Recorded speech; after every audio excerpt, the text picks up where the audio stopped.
Dear Patriots, before the news starts, please subscribe to our patriotic channel by clicking the subscribe button. Give us a thumbs up to this video. Don't forget to leave your opinion below in the comments section. Share the news on Facebook and Twitter so your friends see it. Thank you. Moments ago, Melania Trump just begged every American to do this one simple thing. First Lady Melania Trump has issued a call to every American to help with hurricane relief efforts in a new public service announcement put out by the White House. We need to come together in compassion and love to help those that have been tragically affected by the hurricane. The tragedies have ended, but people in those communities need help. The President and I have witnessed firsthand the compassion and commitment of Americans as friends, neighbors, and strangers continue to volunteer time and money to help one another following the recent hurricanes, Trump says in the video. The First Lady's message comes just after Puerto Rico, the U.S. Virgin Islands, and the mainland United States were battered by multiple hurricanes. The President has been criticized over the relief efforts in Puerto Rico. Share this with 3 friends and remind them that our neighbors in Texas, Florida, and Louisiana still need our help.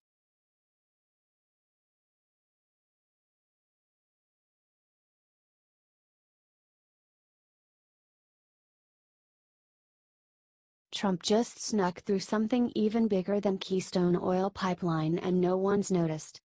Once again, Trump is busy getting the business of our great country done, while the media obsesses over finding ways to discredit him. This time, our president approved an oil sand pipeline expansion that will move oil sand across the Canadian border. All while the media was looking the other way. But, boy, when they find out. According to Alberta Energy, oil sand is a naturally occurring mixture of sand, clay or other minerals, water and bitumen, which is a heavy and extremely viscous oil that must be treated before it can be used by refineries to produce usable fuels such as gasoline and diesel. They also say that Alberta's oil sands have been described by Time magazine as Canada's greatest buried energy treasure. The pipeline expansion Trump approved, to access more of this energy treasure, is Enbridge Energy's Line 67. It will carry more oil than the Keystone Pipeline, which environmentalists oppose. Of course, they oppose Line 67 as well. But, as that video describes, they're careful and concerned with the environment, less land disturbance, setting aside land for recreation, etc., unlike what the libs and environmentalists would have you believe. I love how Trump got this done without anyone noticing, don't you? Could that be a part of his strategy? Whatever it is, if you like it, get this shared to show that our president is getting things done and comment #OilSense. T The Daily Caller and The Hill.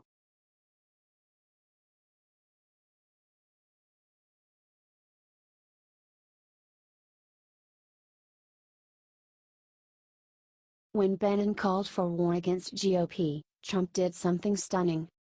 President Trump's former White House chief strategist Steve Bannon gave a speech at the Values Voter Summit on Saturday in which he condemned establishment Republican politicians like Senator Mitch McConnell for working against President Trump, saying, "It's not my war, this is our war and y'all didn't start it, the establishment started it," Bannon said.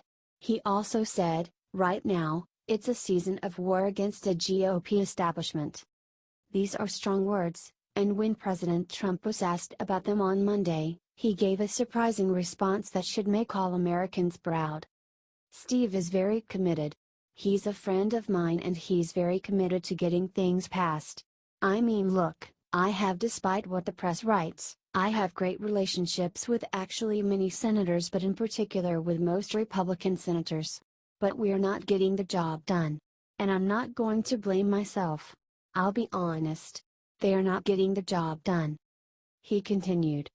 And I can understand where Steve Bannon is coming from, and I can understand, to be honest with you, John, I can understand where a lot of people are coming from, because I'm not happy about it and a lot of people aren't happy about it.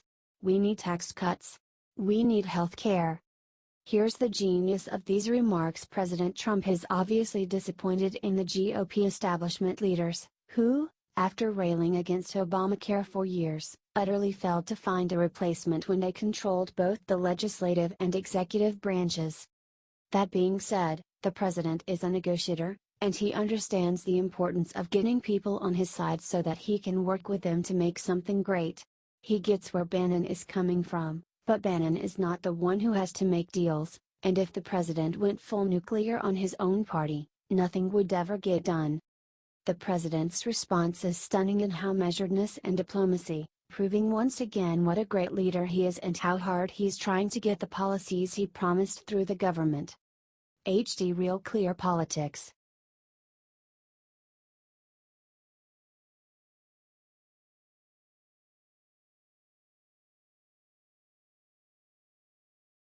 Betrayed John McCain just got on stage and did something unforgivable to Trump.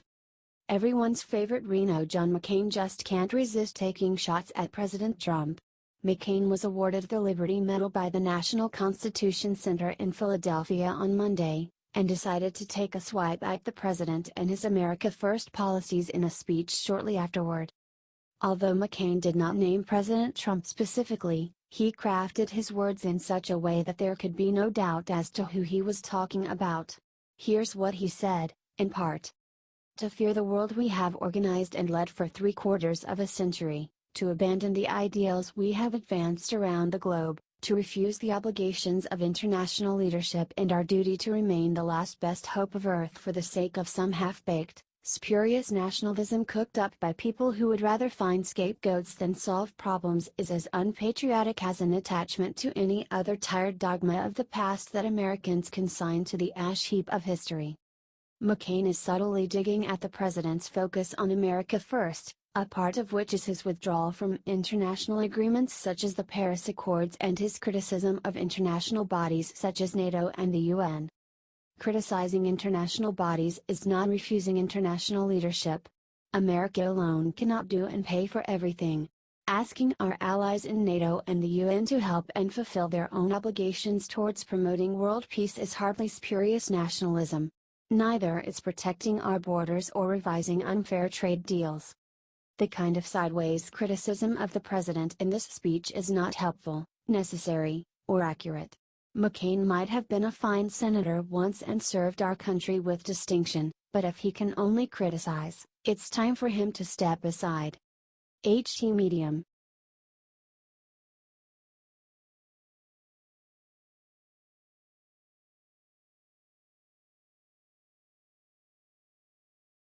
So wrong. When woman tries to sing national anthem on Delta flight, she's told something sickening. Dr. Pamela Gaudry, a Georgia physician, planned to honor a fallen soldier by singing the U.S. national anthem aboard a Delta Airlines plane carrying the soldier's casket. Gaudry, along with several other passengers, wanted to sing the anthem while an honor guard escorted the casket off the plane. But when the passengers started to sing, they were quickly silenced by a flight attendant who told them to stay quiet in their seats. The flight attendant told her that singing the Star-Spangled Banner would make passengers from other countries uncomfortable. I couldn't put up with that, Gaudry told the Associated Press in an interview Monday. I wouldn't be offended if I was in their country. Gaudry said she kept quiet until she was off the plane. Then she found an unoccupied stretch of the airport terminal where she took out her cell phone and self-recorded a 6-minute, 30-second video that she posted on Facebook.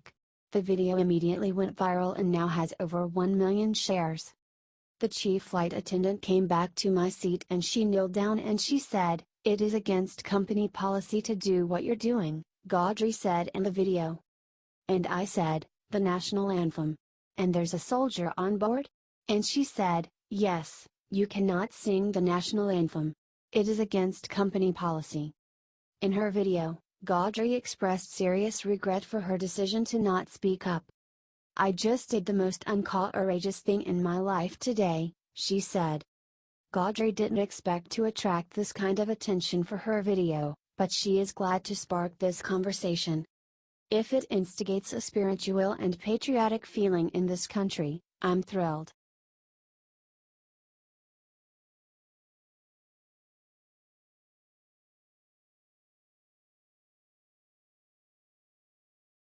Evidence what this Marine mom said Obama did to families of fallen soldiers proves Trump was right. When President Trump said he was told that President Obama didn't often call the families of fallen soldiers, he was instantly attacked.